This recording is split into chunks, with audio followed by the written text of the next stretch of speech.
이곳은 타의 사원입니다. 청해성의 수도 선영시에서 26km 떨어진 황중에 있는 사원입니다. 이곳은 갤룩의 6대 섬 중 하나로서 바로 갤룩의 개조인 쫑카파가 태어난 곳이기도 합니다. 1379년 그의 어머니는 바로 이곳에 연탑을 세웠습니다. 그 연탑은 제 뒤로 보이는 건물 안에 묻어 있습니다. 쫑카파의 탄생에 얽힌 이야기는 전설로 쌓여있다. 그는 1357년 티베트 달력으로 10번째 달에 태어났다고 한다. 그의 어머니가 쫑카파의 탯줄을 잘랐을 때 탯줄에서 흘러나온 피가 땅을 치자 그 자리에서 백단향나무가 살아났는데 그 백단향나무의 10만 개의 잎사귀마다 부처님의 모습이 새겨져 있었다고 한다. 타의 사원은 그래서 티베트어로 10만의 늑불상을 의미한다. 이 나무는 원래 나무에서 자란 것으로 쫑카파의 우언에 따라 어머니가 비단의 술을 놓은 천으로 이 나뭇잎 하나하나를 감쌌다고 한다. 그 나무를 다시 돌로 쌓았으니 그것이 연화보탑이 됐다고 한다.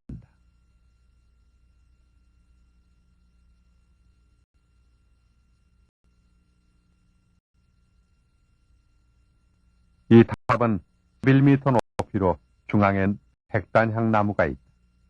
겉에는 순은과 금으로 도금되어 있고 무늬가 새겨진 보석으로 장식되어 있다. 티베트의 위대한 스승의 탄생을 기념하는 기념물이다.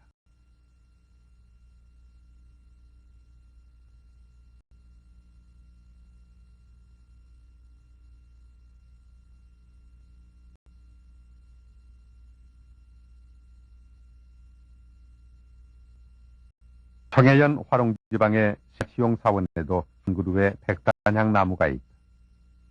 타의 사원에서 꺾어온 자리에서 한 것이다. 이 나무와 땅은 상징적으로 쫑카파의 성장과 깊은 관련이 있다.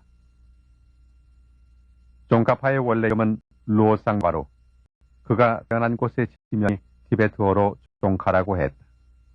그가 유명한 고승이 되자 사람들은 존경의 표현으로 태어난 지명을 따서 쫑카로 부르기 시작한 것이다.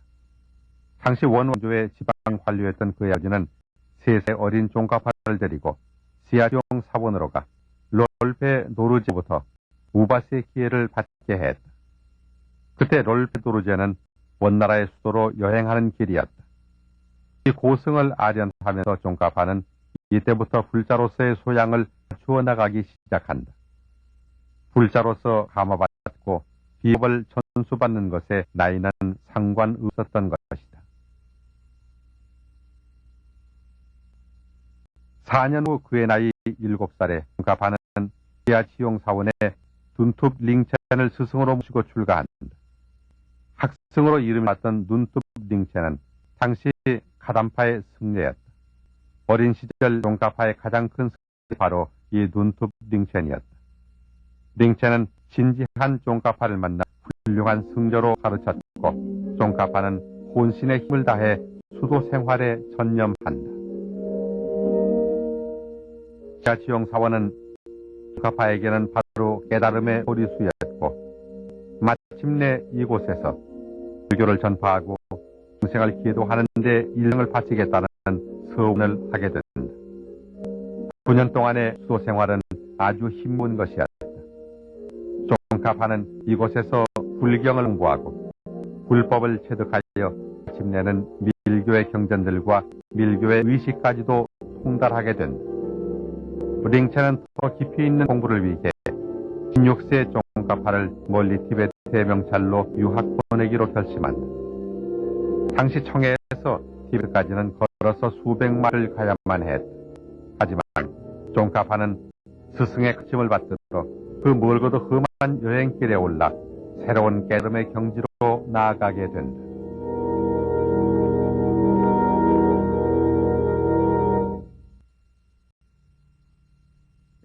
당시에는 역적으로 성숙하고 더 수행을 해야 할 필요성 있는 스님들은 티베트로 오곤했습니다. 유명한 사원과 학식 있는 고승들이 속하고 있던 티베트는 바로 불교의 샘물이자 원천이었던 것입니다. 예로운 스승 둔투 링체는 쫑카파가 위대한 고승이 되리라는 것을 의심하지 않았습니다. 쫑카파는 시아치용서 9년여의 시간을 보냈습니다. 경전 공부와 수행에 진 그의 헌신적이고 정열적인 노력이 장차 그를 티베트를 움직일 인물로 만들어줍니다. 쫑카파가 티베트로 여행한 것은 티베트 불교에 있어서 거대한 발걸음이었습니다. 그의 고행은 이때부터 시작됐습니다. 여러 가지 어려움에도 불구하고 쫑카파는 때에 알맞게 티베트에 도착한다. 먼저 그는 시공 사원에서 수도를 하다가 비와진 사원으로 거처를 옮긴다. 라사에서 남서쪽에 있는 이곳은 그의 스승인 눈툽 링첸이 한때 기거하며 수도했던 곳이기도 했다. 이곳에서 쫑카파는 이르게 오법을 공부한다. 그리고 다른 네 권의 경전도 공부하는데 이 공부는 그의 사상과 이론에 커다란 영향을 미친다. 그리고 나서 그는 유명한 고승과 스승들을 찾아 사키아파의 히알루 사원에 가게 된다. 그곳에서 그는 아주 체계적으로 밀교의 교리에 대해서 공부를 하게 된다. 토론과 논쟁을 통해 불경과 불법에 대해서 배우고 설법도 한다. 그는 17권이나 되는 경전을 한 글자도 틀리지 않고 암송했다고 전한다. 토론과 설법의 자리에서 그는 흔들리는 법이 없고 온화한 목소리로 상대방을 설복시켰다고 한다. 불경을 공부할 때 겪었던 실질적인 체험을 예로 들면서 대중들을 감화시켜 나갔다. 아무도 그의 지혜에 당할 수가 없었다.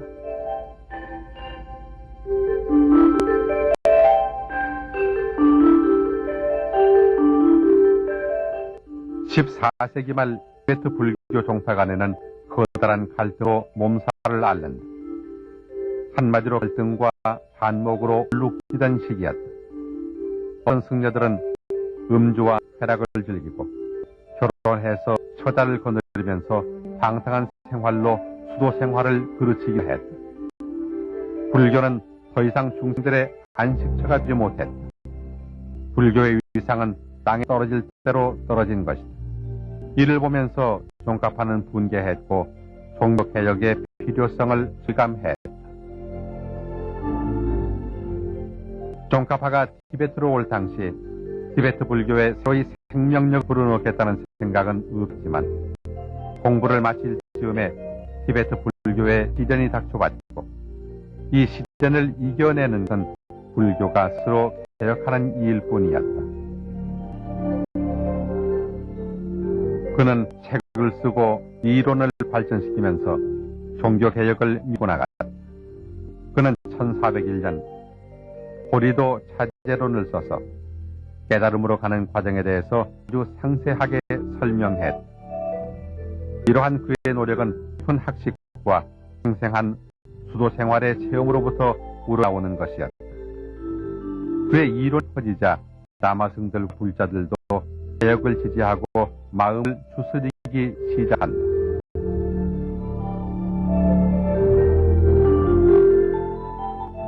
쫑카파는 그 밖에도 선설심수, 대정해 등 모두 19개 책을 남겼다. 그의 이론을 요약하자면 이론보다는 실천으로 과거 아닌 현재 수행을 강조했고 승려들이 어떤 명성이나 이익을 바라지 않고 일정한 훈련 구도로 법을 전수할 것을 역설했다. 자신의 이론을 실천하기 위해 쫑카파는 티베트 전역의 사원을 몸소 방문했고 어렵고 비밀스러운 현학적인 가르침은 피해갔다. 쫑카파는 경전에 대해 막힘없이 그리고 명료하게 밝혀주었다. 불법의 개념들을 정리하고 불자들의 생활과 사상을 교양시키는 결론을 정착시켰다. 가르쳐주기도 했다.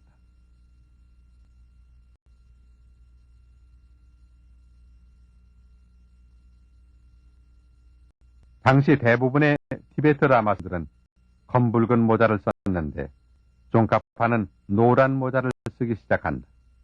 노란색은 불법에 대한 헌신을 상징하는 색이었다.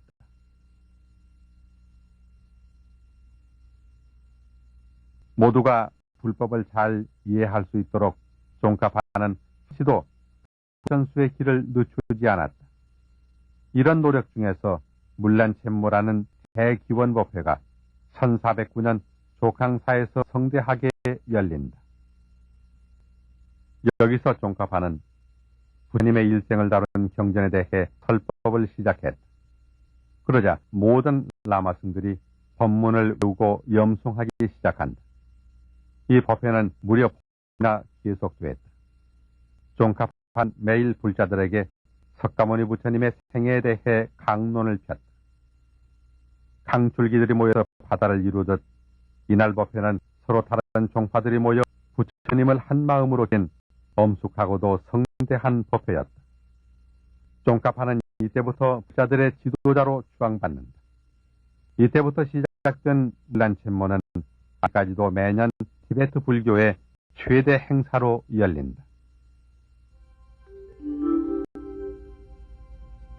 티베트 불교의 새생을 불어넣은 종카파는 사원을 세우고 보수하는데도 헌신의 노력을 기울인다. 사원은 곧 부처님이 계신 곳이기 때문이다. 사찰을 중건하고 보수하는 데 드는 비용은 고위층 승려들의 주머니에서 수령됐다. 사원들이 보수되고 중건되자 승들은 심기일해 수도 생활에 전념했고 불자들에게는 부처님께서 새로 오신 것만 같았다. 종카파는 티베트 전역을 하면서 지방 영주들을 결속시켰고 그들로부터 불교 개혁에 필요한 자금을 조달한다. 이렇게 시주던 돈으로 간덴 대사원을 세웠고 이로부터 간덴 대사원은 티베트 불교의 중심지로 자리 잡는다. 저는 지금 아주 높은 산 위에 올라와 있습니다. 이곳은 라사에서 60km 떨어진 간덴 사원입니다. 종카파가 409년에 세운 겔룩파의 본산지입니다.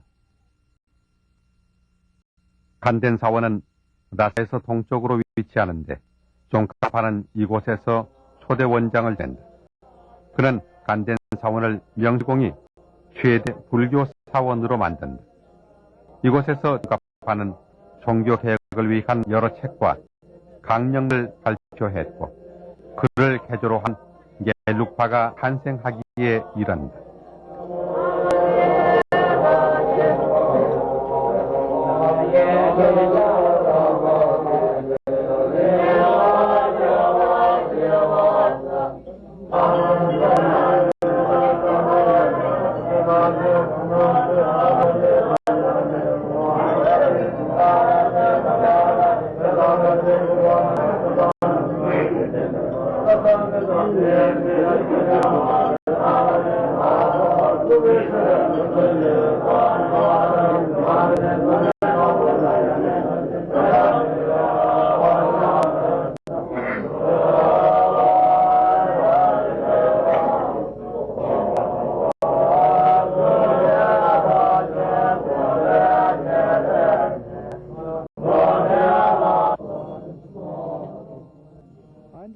스님께서 이 간덴 사원에 가장 오랫동안 계신 걸로 알고 있습니다. 수도 생활을 하신 지 얼마나 되십니까? 출가하신 연유와 종카파에 대해서 말씀해 주십시오. 저는 지금 72로 11살 출가를 했습니다. 줄곧 이곳 간덴 사원에서 수도 생활을 했는데 이 사원은 종카파 대사에서 세운 곳입니다. 종카파 대사는 티베트 불교의 중흥을 이룩하고 꽃을 피우신 분입니다. 우리는 그분을 존경하고 아주 깊은 신심을 갖고 있습니다. 그분은 높은 학식을 가지셨고 지금도 우리는 그분이 남긴 가르침을 배우고 실천합니다. 우리도 그분처럼 불교를 발전시키고 폐쇄시키고 전파시키는 데 전념합니다.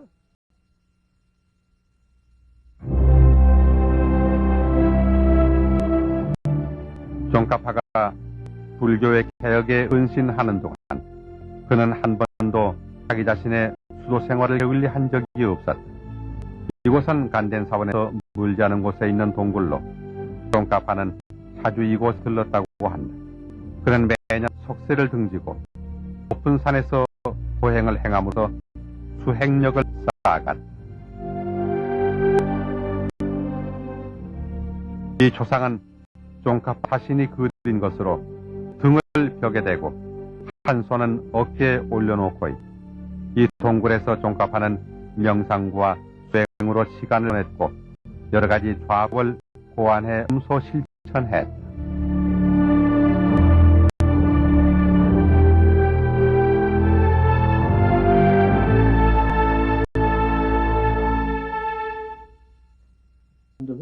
바로 이것은 종가파가 좌선을 하며 수행하던 바로 그것입니다. 벽에 그려져 있는 종가파의 조상은 본래 자연적으로 생겨난 것이라고 합니다.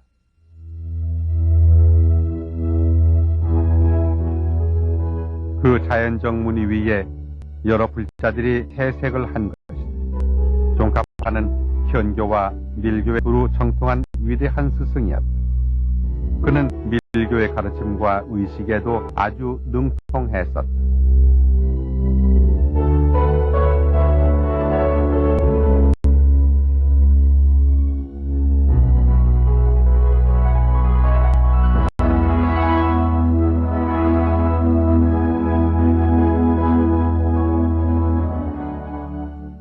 이러한 가부좌는 종가파가 이곳에서 명상을 하면서 보완해낸 것으로 모두 24가지의 자세가 있다. 종가파는 한 종교 사상가요 개혁자였지만 또한 이름을 드날린 화가이기도 했다. 이 탱화는 바로 종가파 자신이 그린 것이다. 이 자화상은 어머니에 대한 그의 남다른 마음을 잘 보여준다. 종가파는 몇십 년 동안 고향과 떨어져 있었고 그래서 어머니에 대한 생각은 아주 각별했다.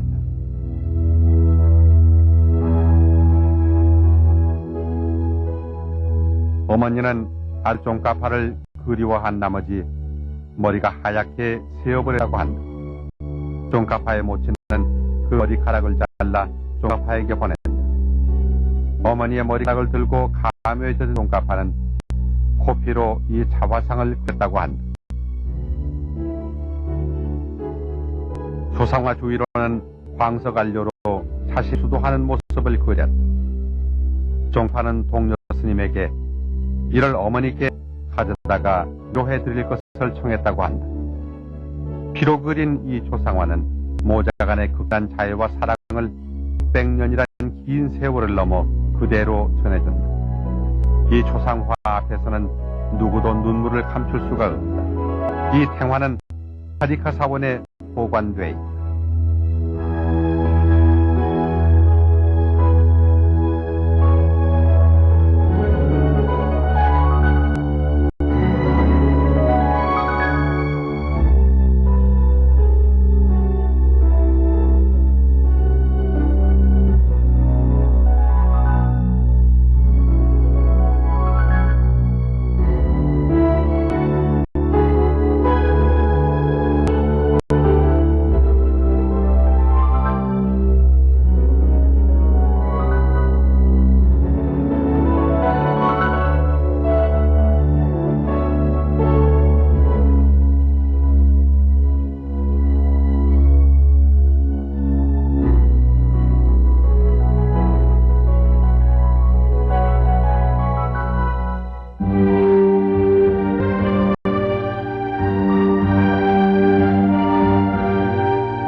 종가파는 티베트 불교를 개혁하고 부흥시키는데 전 생애를 바쳤다. 촌망의 위기에 있는 티베트 불교에 새로운 희망과 가능성을 불어넣었던 것이다. 그를 따르던 사람들은 그를 개조로 하는 겔룩파를 탄생시켰다.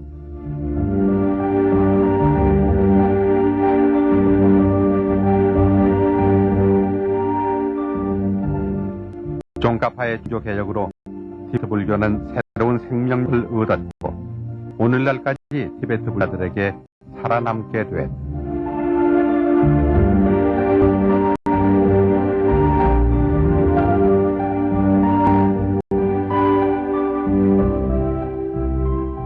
종가파는 1408년과 1414년에 걸쳐 두 번이나 명나라 황제 영락제 초대를 받았지만 정중히 거절한다. 두 번째 입성 초대를 받자 종가파는 제자인 사가이에스를 대신 보낸다. 영락제는 종가파의 제자에게 한정 서천불자 대국사는 칭호를 내린다.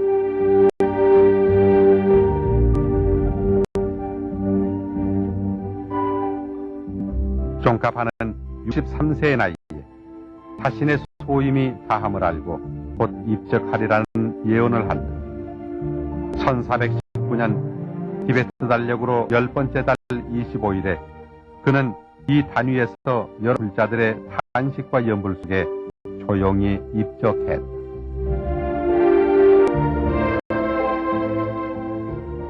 고승이 열반에 들기 전 그의 마음과 눈앞에는 화려하고 아름다운 서방 정토의 세계가 펼쳐진다고 한다. 이 벽화는 그런 아름다운 장면을 그리고 있다.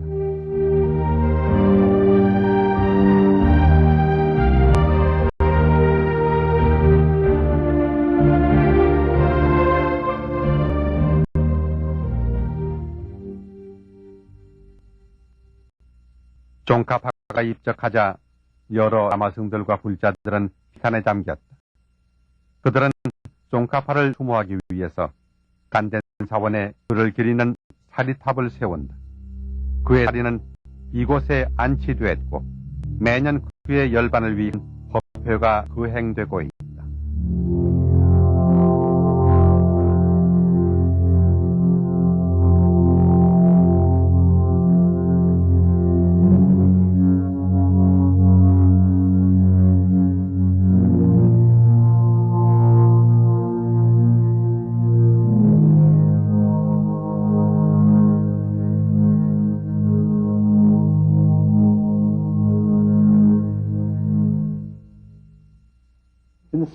벽화 가운데 종가파의 초상이 보이고 옆으로는 제자들이 보이고 뒤에는 그의 사리탑이 있습니다. 종가파는 갤록파의 비조였습니다.